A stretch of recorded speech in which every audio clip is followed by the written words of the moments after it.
Hello everyone, this is Reena Bishnoi and welcome to my YouTube channel. और देखिए, आज हम डिस्कस करने जा रहे हैं एग्जामिनेशन स्ट्रक्चर क्लास 12th का issued by central board of education new Delhi CBSE से। देखिए, आपका जो एग्ज़ाम है, क्योंकि आपको पता है आपकी डेट शीट आ चुकी है और आपका जो एग्ज़ाम है वो होने वाला है 18 मई 2021 को। इस डेट को सेव कर लो अपने माइंड में, ये बहुत ज़रूरी है। इस दिन ट्यूसडे है, मंगलवार है, महावीर का वार है, ठीक है। और आपका जो एग्जामिनेशन टाइम रहेगा वो रहेगा 10:30 to 1:30 PM, 10:30 से लेकर के 1:30 बजे तक आपका पेपर होगा। आपका जो एग्जामिनेशन है वो 70 मार्क्स का होगा और 3 आवर्स के लिए होगा, ठीक है। तो ये आपको ध्यान रखना है। और 18 मई को आप सेव कर लो, आपका केमिस्ट्री का एग्ज़ाम जो है सेशन 2020-2021 का वो है 18 मई को, ठीक है। और उस दिन है ट्यूसडे। तो देखिए, अब हम बात करते हैं कि आपका इसके अंदर क्या क्या चीज़ें हैं सिलेबस में और आपको कैसे प्रिपेयर करना है।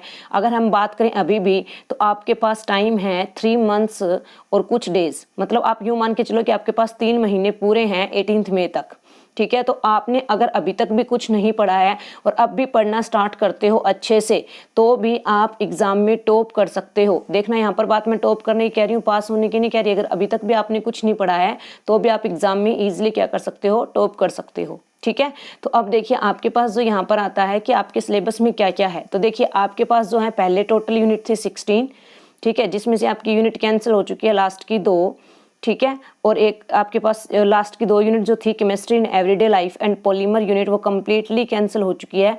और अब आपके पास जो यूनिट बची हैं वो टोटल यूनिट आपके पास रहती हैं, that is the 14 unit. Total कितनी यूनिट है देखो, फर्स्ट से लेकर के 14 यूनिट, ये यूनिट्स हैं। अब देखो, अगर मैं आपके पास बात करूँ तो आपके पास जो है फिजिकल केमिस्ट्री, ये आएगी 23 मार्क्स की। फिजिकल केमिस्ट्री कितने मार्क्स की आएगी, 23 मार्क्स की। इनऑर्गेनिक केमिस्ट्री कितने मार्क्स की आएगी, 19 मार्क्स की। और इनऑर्गेनिक केमिस्ट्री में सिर्फ 3 ही चैप्टर हैं, P block, D&F and coordination compounds, clear.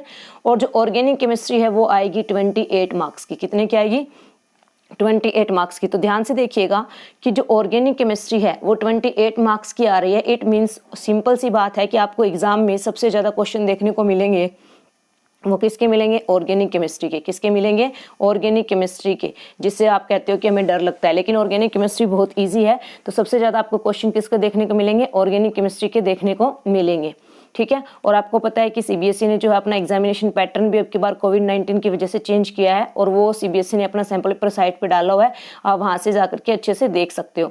तो टोटल आपके पास 70 मार्क्स हुए। तो आपको जो सबसे ज़्यादा फोकस करना है वो किस पे, ऑर्गेनिक केमिस्ट्री पे, क्योंकि सबसे ज़्यादा मार्क्स की आएगी तो एग्जाम में सबसे ज़्यादा ये ही आपको देखने को मिलेगी। तो ये तो था आपके पास सिलेबस की क्या सिलेबस है, ठीक है। अब हम बात करते हैं कि आपको कैसे पढ़ना है।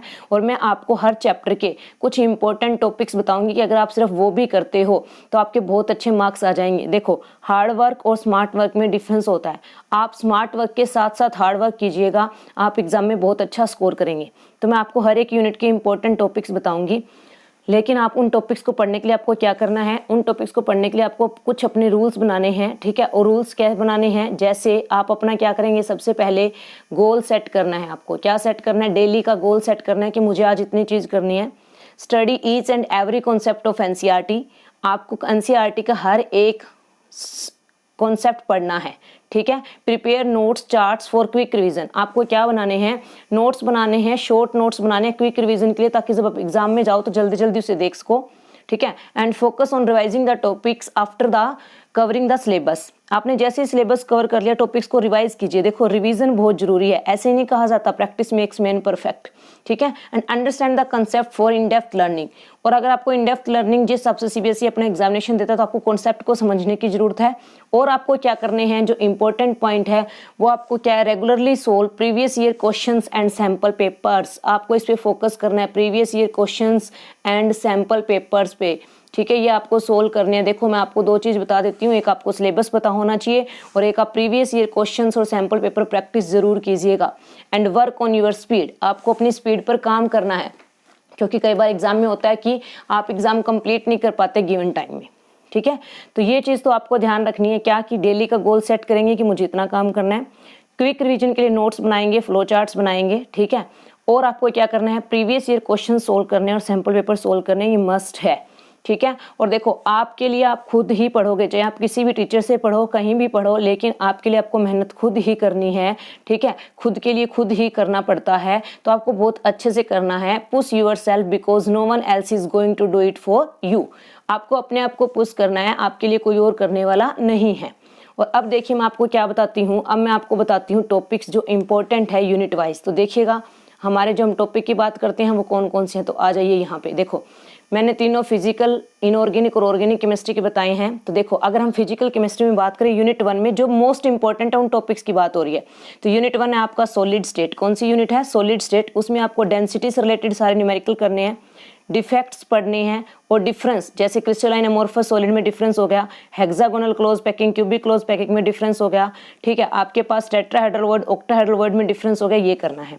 अब देखिए यूनिट 2 सॉल्यूशन जिसे हम कहते हैं, उसमें आपको concentration term like molarity, molality, normality, mole fraction, ये Raoult's law and colligative property and इससे रिलेटेड न्यूमेरिकल, कोलिगेटिव प्रॉपर्टी से न्यूमेरिकल देखने को जरूर मिलेगा। उसके बाद देखिए यूनिट 3 इलेक्ट्रोकेमिस्ट्री, इसमें आपको नेस्ट इक्वेशन और कोलराज लॉ पे वर्क करना है। यूनिट 4 केमिकल काइनेटिक्स, इसमें आपको integrated rate equation, unit of rate constant, graph, factor affecting rate constant, ठीक है, ये सारा करना। और जो इसमें डिफरेंस है, मोलिकुलरिटी और ऑर्डर में डिफरेंस है, ठीक है, ये करने हैं।